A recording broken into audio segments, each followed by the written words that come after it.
mga kadidya, may tanggap tayong L3210. Tapos kung makikita nyo, ayan o. Ayan. Ayan siya o, ayan.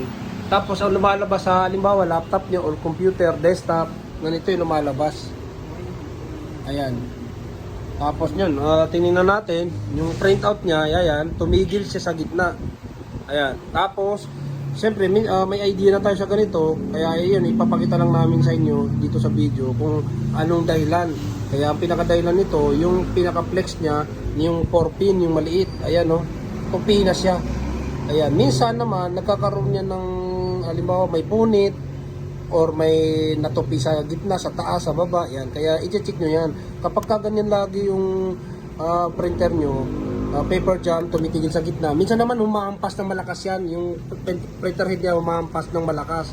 Minsan naman paper jam, kahit walang nakabarang papel or wala kang piniprint, paper jam agad yung lumalabas sa computer or laptop. Kaya yun, double check na kagad yan. Kaya yun, sana nakatulong. Huwag niyo pong kalimutan i-like, i-share yung video natin. Maraming salamat. Ma'am, ito na, okay na po yung pinadala mo rito through Lalamove. Ayan, nagpa-print na, wala na siyang error na paper jam. Tapos ito po yung pinalitan natin flex na may parang baluktot na or minsan may punit.